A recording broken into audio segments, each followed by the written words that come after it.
আমি ৩৬ বছর প্রাথমিক বিদ্যালয়ের প্রধান শিক্ষক ছিলাম। ১৯৬৫ সালের পাকিস্তান হিন্দুস্তান যুদ্ধে অংশগ্রহণ করে যশোর ডিসি মহোদয়ের কাছ থেকে একটা বিদেশি দোলনা বন্দুক পুরস্কার পাই।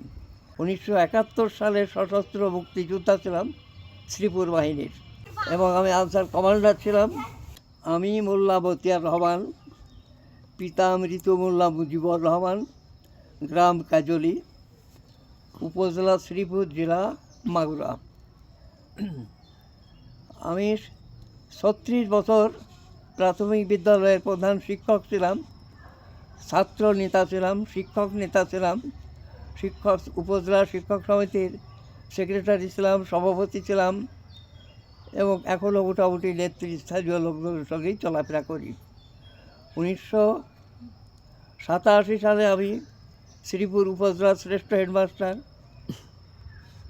এবং ওই সালেই মাগুরা জেলার শ্রেষ্ঠ শিক্ষক এবং হেডমাস্টার হিসাবে জাতীয় পুরস্কার পাই। ১৯৬৫ সালের পাকিস্তান হিন্দুস্তান যুদ্ধে অংশগ্রহণ করে যশোর ডিসি মহোদয়ের কাছ থেকে একটা বিদেশি দোলনা বন্দুক পুরস্কার পাই। ১৯৭১ সালের সশস্ত্র মুক্তিযোদ্ধা ছিলাম শ্রীপুর বাহিনীর।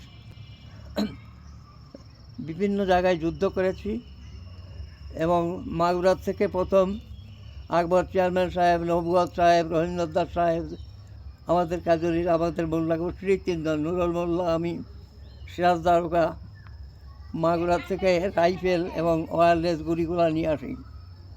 কাজলির স্কুলের মাঠে এদের আনসার ট্রেনিং, এদের যুদ্ধবিদ্যা শেখাই, রাইফেল ট্রেনিং শেখাই। যেহেতু আমি শীতকালীন ট্রেনিং 2 বার করে 21 দিন করে গ্রহণ করেছিলাম মাগুরা থেকে, এবং আমি আনসার কমান্ডার ছিলাম, এজন্য আমার পক্ষে সম্ভব হয়েছিল। এদের শিখায়ে কিছু আকবর বাহিনীতে কিছু উচ্চতর ট্রেনিংয়ের জন্য ভারতে প্রেরণ করি। একাধিক যুদ্ধে অংশগ্রহণ করি। সর্বশেষে 15/11/71 সালে কাবিলপুরের মহিষমাথার যুদ্ধে আমি অসুস্থ হয়ে পাক আর্মিরাতে ধরা পড়ে যাই, মারধর খাই, হাজত খাটি, নির্যাতিত হই।